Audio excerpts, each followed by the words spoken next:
And let's plunge right back into all the political developments of the day. Nirmala Sitharaman of the BJP just held a press conference, and now in response it's Abhishek Manu Singhvi of the Congress. Let's cut across and listen in live.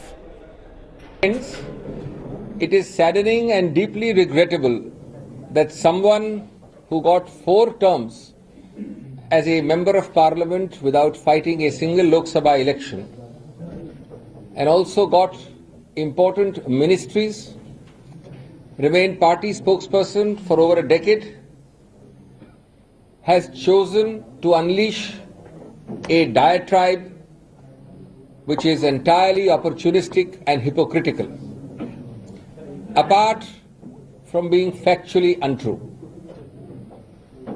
Entirely hypocritical and opportunistic, apart from being factually untrue. Friends, Ms. Natarajan appears to be in a minority of one in protesting that she does not know the reason for her removal. That's what she said in the letter. A minority of one. It should be clear, and please mark my words, it should be clear to her and to all that the persons, the political party and the corporate interests at whose instance she wrote the letter and held the press conference today are the ones who more than a year ago coined the phrase Jayanthi tax. Congress did not coin that phrase. And I think, therefore, neither she nor anybody else can be in doubt. It is also clear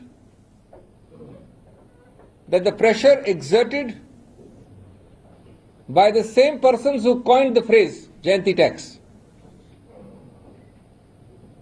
and possibly all the culpable material which these persons have. Now, perhaps that's the reason for the press conference and the letter. Of course, we deprecate and condemn such pressure tactics. But that is the obvious reason. Friends, it's strange that after seeking several responsibilities in the party, in her own letter now, the November letter which she's released now, she has suddenly started finding fault with all and sundry. Even in the November letter, she is seeking party responsibility. Her special remarks for the Congress Vice President appear to be similarly inspired from the same quarters for the same reasons. Friends, Congress policy regarding tribal welfare, tribal protection, environmental degradation and so on is well known from our manifesto. It's an openly proclaimed policy. There's nothing hidden about it. Congress practice is well known.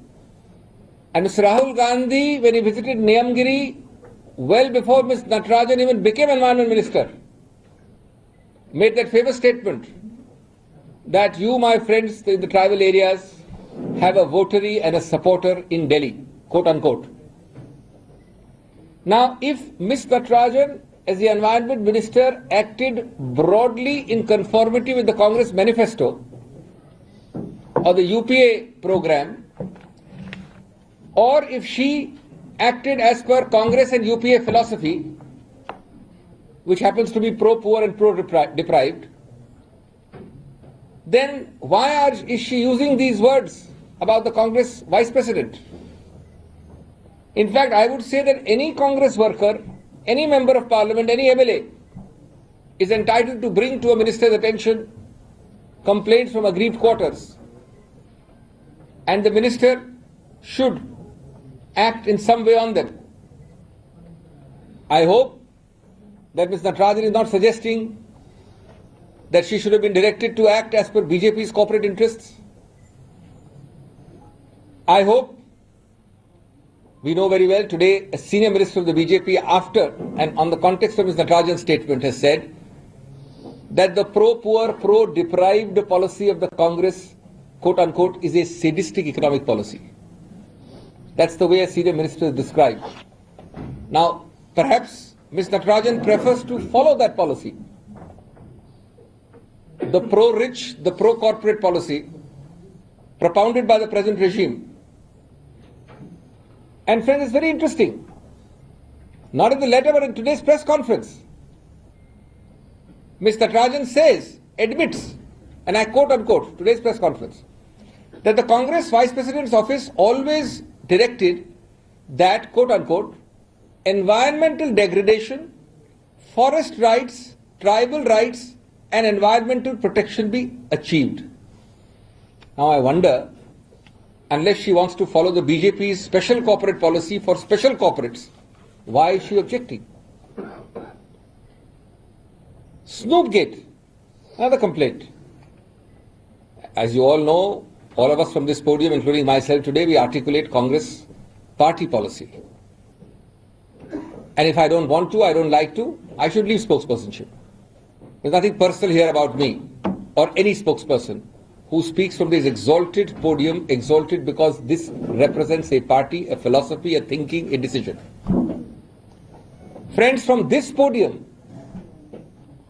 which Ms. Natarajan conveniently forgets, at least 4 senior ladies in the Congress, both ministers and non-ministers, spoke from a common platform on the same day, same time, all 4 sitting here on Snoopgate. That is Ms. Girija Vyas, a minister then, Ms. Rita Bahuguna, Ms. Natarajan of course, and Ms. Shobha Oja. Now, this is a party line, and if she, along with others, articulates a party line, I fail to understand, unless she is doing it as a diktat of some political masters, how it's to be described as she chooses to do, as a pressure. Friends, this is apart from the obvious fact that almost all other factual assertions by her, apart from opportunism and hypocrisy, are factually wrong. I've shown how factually wrong she is on Snoopgate. If 4 lady ministers and non-ministers are addressing from here, I have shown that she is factually wrong regarding Nirma, regarding Niyamgiri. But the important point, friends, is not once orally or in writing, in all these long years, over 4 terms in Rajya Sabha, over ministerships, over spokespersonship, has she ever articulated any of these afterthoughts. Afterthoughts, therefore, have to be opportunistic and hypocritical.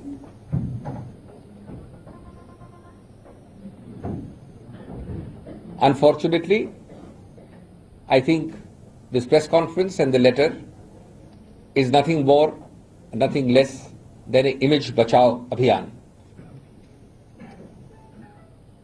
When the whole world,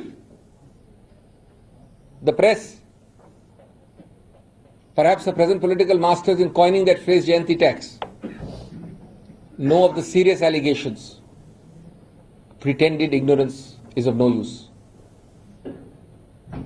It is also clear, friends, that the same political masters at whose bidding the letter and the press conference timing today, the release of the letter today, it's the same masters who have directed the timing of this press conference even 3 months after the letter. Perhaps it must be to provide some artificial masala for the Delhi elections, which those political masters are seeing the ground slipping fast beneath their feet, minute to minute.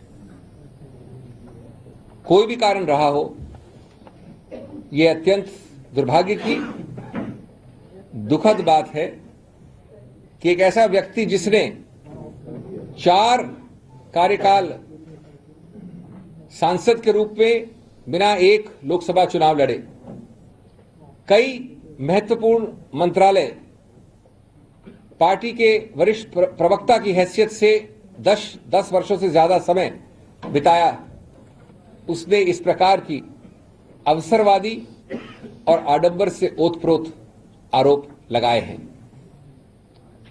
मैं समझता हूं पूरे विश्व में सिर्फ miss Natarajan होंगी ऐसा जो अपने हटाने का कारण नहीं जानती है। अगर वो भूल गई हैं तो मैं याद दिला दूं कि उनके जो वर्तमान राजनीतिक कंट्रोलर्स और मास्टर्स हैं, जिनके आधार पर उन्होंने ये प्रेस कॉन्फ्रेंस ली है या जिनके आधार पर वो चिट्ठी लिखी, उन्होंने ही इस बात का कारण बता दिया था 1 वर्ष से पहले, जब उन्होंने इस फ्रेज को आपके समक्ष रखा था, जयंती टैक्स। ये फ्रेज हमने कांग्रेस से नहीं कहा था, तो हमसे न पूछें कि क्या कारण था, क्योंकि कारण सर्वविदित है और यह भी जाहिर है कि उस कारण के अंतर्गत जो तथ्य आज शायद उनके वर्तमान राजनीतिक मास्टर्स को मिले हैं, जो दस्तावेज शायद उनके पास हैं, उनके आधार पर उसी प्रेशर के अंतर्गत इस चिट्ठी का खुलासा हुआ है और प्रेस कॉन्फ्रेंस हुई है। यह प्रेशर टैक्टिक भी बड़ी पारदर्शी रूप से सर्वविदित है। मित्रों, ये अत्यंत दुखद बात है कि अभी चिट्ठी में यानी नवंबर तक उन्होंने और जिम्मेवारियां मांगी हैं पार्टी के अंतर्गत, और उसके बावजूद ऐसे आरोप लगाए हैं सबके ऊपर। माननीय कांग्रेस उपराष्ट्रपति या उपाध्यक्ष के बारे में स्नूप गेट की एनवायरमेंट की बात हुई, तो मैं समझता हूं कि अगर कांग्रेस मैनिफेस्टो में कुछ लिखा है, कांग्रेस फलसफा इसके विषय में स्पष्ट है, सब जगह इसका प्रचार है, यूपीए की फिलॉसफी ऐसी है, अगर उसको कार्यान्वित करता है कोई यूपीए का मंत्री, तो मुझे इसमें उलझन या आपत्तिजनक चीज कुछ लगती नहीं। क्या मिस नटराजन को उस वक्त या आज गरीबों के हक की बात, ट्राइबल्स के विषय में। And here's how the bomb really dropped. It's a letter that Jayanthi Natarajan wrote in November last year, right in the middle of the winter session of Parliament. And now she's come out with the details, including this direct attack on Rahul Gandhi. 20th of December, when I was asked to resign, the next day on 21st of December, Shri Rahul Gandhi addressed a meeting of FICCI leaders where he assured them that environment will no longer be a bottleneck. When I saw this on YouTube, I was alerted by media. I was very upset because the main hard line on environment was given by him. And he himself was, if he had a problem, he could have told me to do the clearances faster.